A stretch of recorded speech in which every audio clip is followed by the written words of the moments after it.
that during the budget we had mentioned that we will be setting up a national bank which will fund infrastructure and also any developmental activity. You are all aware that there have been at least 3 or 4 attempts in India earlier to have alternative investment funds. One was, of course, you knew, IDBI, and several such attempts had earlier been taken up. But gradually, because they either changed their nature of business or for different reasons, we ended up with no bank which could take the long-term risk and fund development, because the risk is very high here.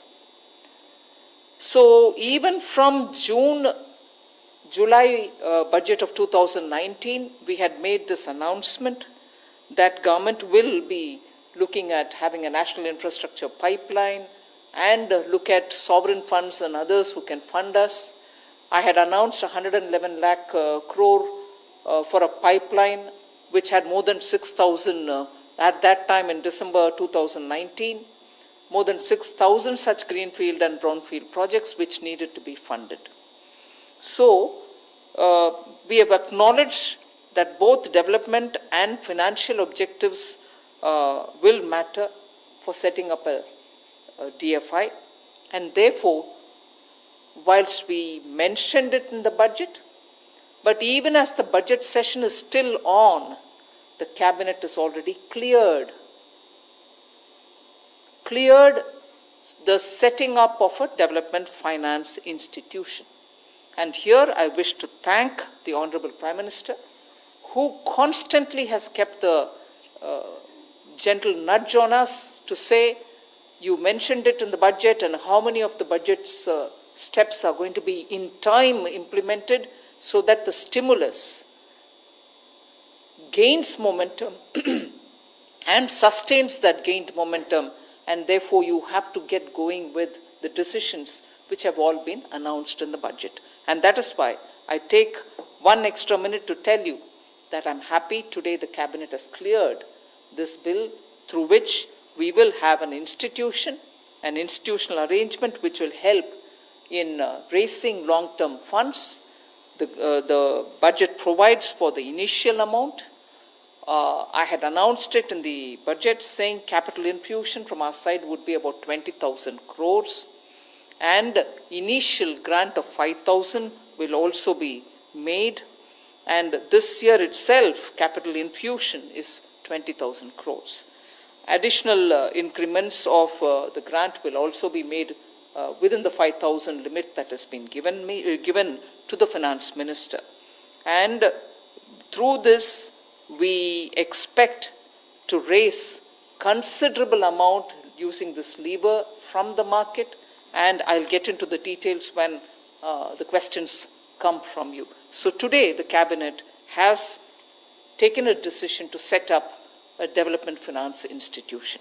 Initial 20,000 crore, which is being initially proposed as a capital infusion, I expect the institution to use it as a lever to raise up to 3 lakh crores in the next few years, because it can access through the market funds which are otherwise not available.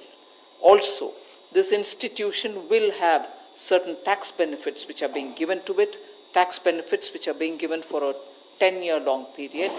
And through that, we also, there is not just a tax exemption, but also the Indian Stamp Act is also being given a bit of an amendment.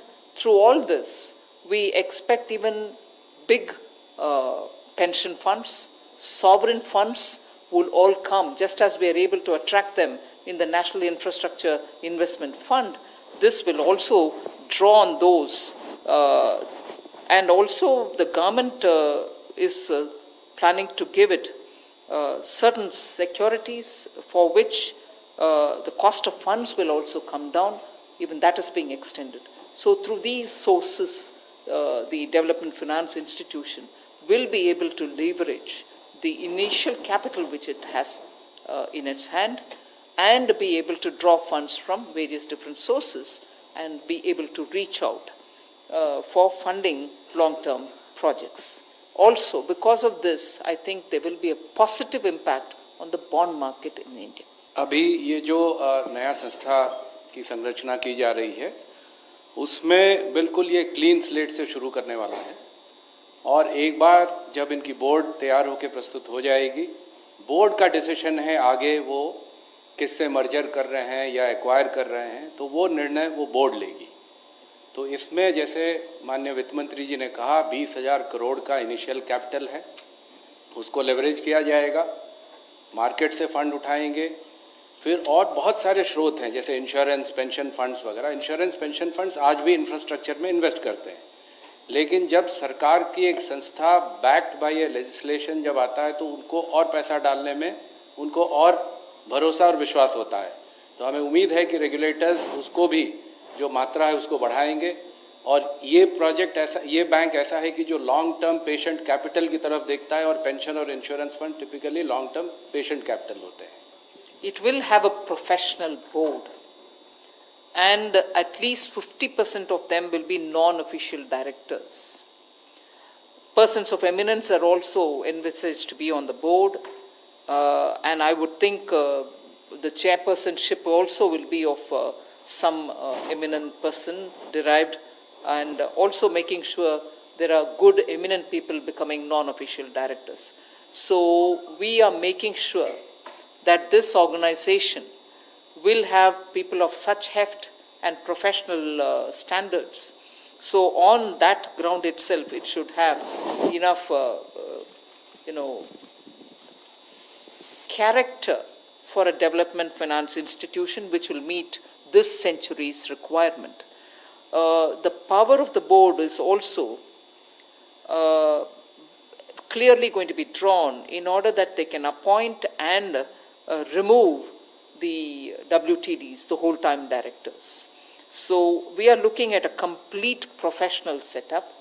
In fact, that is one of the features in which we have made sure that the emoluments being given will be so market-driven that you are able to attract best of talents. Even that has been thought out.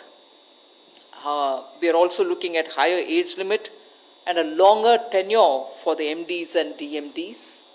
So with these professional human resource, I think this organization will be able to immediately and quickly rise to the expectation of the market. Yes, Srimati Indira ji nationalized banks. There was a purpose, and that purpose probably was served, partly served, fully served. I'm not getting into that. Today we have quite a few number of banks, some performing very well, some performing probably just about all right. And they have a very big role to play, there is no doubt. But yet, we need banks which are going to be able to scale up. So we have even announced, and recently, 1 year ago, 1.5 years ago, in fact one before also during 2016-17, amalgamating banks so that you have banks big enough. Like I think I have even said before, we need banks of the size of State Bank of India in this country, many more of them. So we have brought in banks which are going to be able to meet the aspirational needs of this country. And also, because these need not be a subjective on-the-spot decision, we've announced a public enterprise policy, based on which we have identified those 4 areas in which we said government presence, public sector presence will be there, and bare minimum presence is what we have said.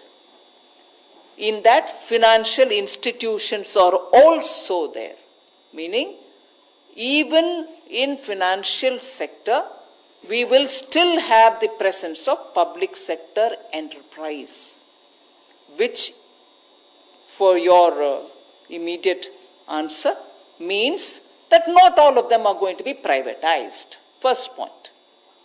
Second, even for those which are likely to be privatized, we are obviously going to have to keep in mind that these privatized institutions will also continue to function after the privatization.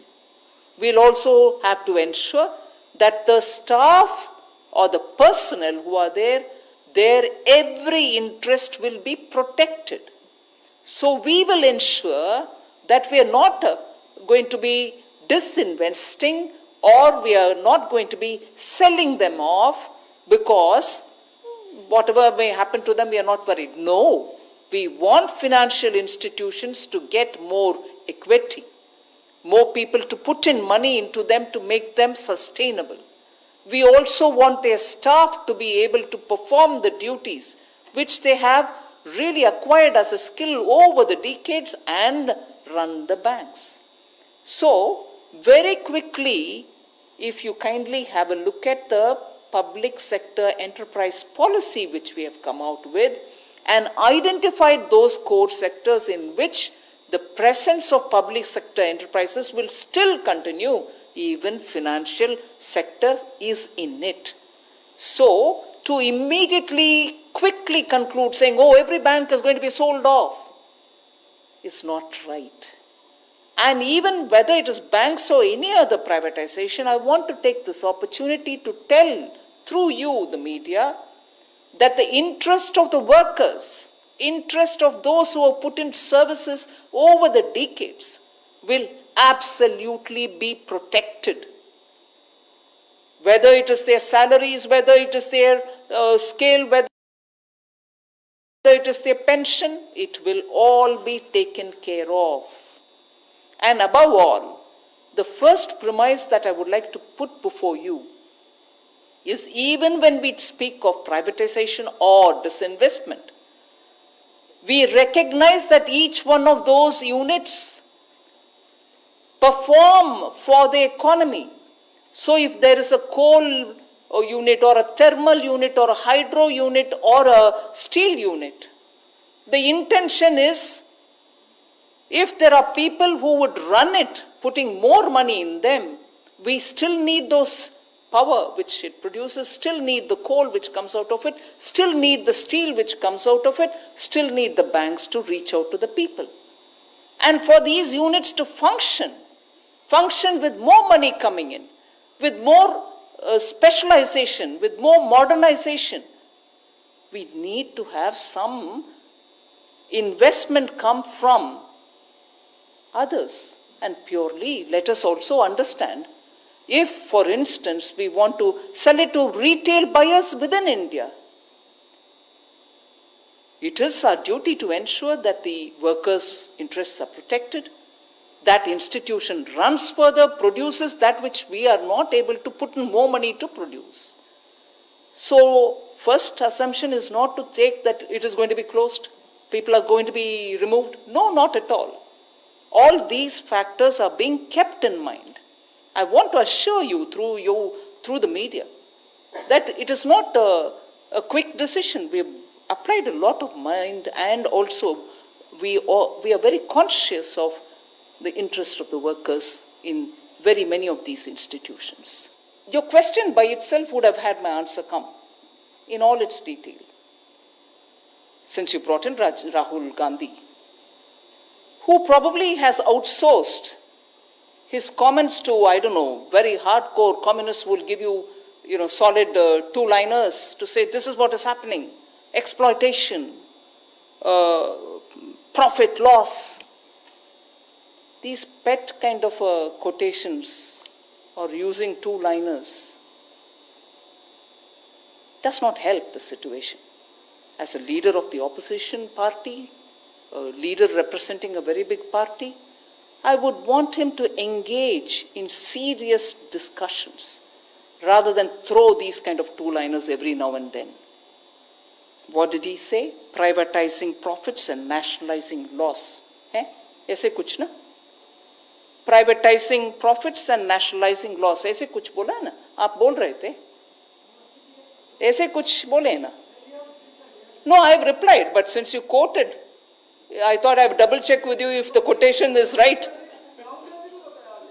नहीं नहीं, वो बात है ना, उनका यही कहना था ना, privatising profit and nationalising loss. Profit loss के ऊपर आज अचानक इतने ध्यान दे रहे हैं, जबकि इन इस government over the decades, I think what they have tried is only to privatize taxpayers' money. If I want to, in a light-hearted fashion, use the style of speaking which he has done, he accuses us of what? Privatizing profit. When in his government, they were privatizing taxpayers' money. You all know how. Privatizing taxpayers' money was what UPA government did. And probably even privatizing taxpayers' money for one family's betterment. So privatizing is only that. And second, nationalizing loss, did he say? Today public sector banks are loss making and prompt corrective actions are bringing them out because of the telephone banking which happened during his time. His daddy would have probably nationalized the banks. But nationalizing of loss in the banks was during UPA's time. And I would want to add one more. Nationalizing corruption is what they did. So nationalizing corruption and privatizing taxpayers' money for the betterment of one family is all that Rahul Gandhi will have to take as a reply for that tweet which probably some outsourced fellow in his team is feeding him with. I think there should be some more intense homework done by Rahul Gandhi before he even starts speaking and throwing these kind of things using a spit and run technique. Stand there. Be ready for a negotiation or be ready for a discussion. You raise your points, we'll also answer you. Not throw allegations and go away. It will start with 100% Government of India ownership and gradually in the long run, I would think government's ownership would come down to 26%. We are not thinking of below that.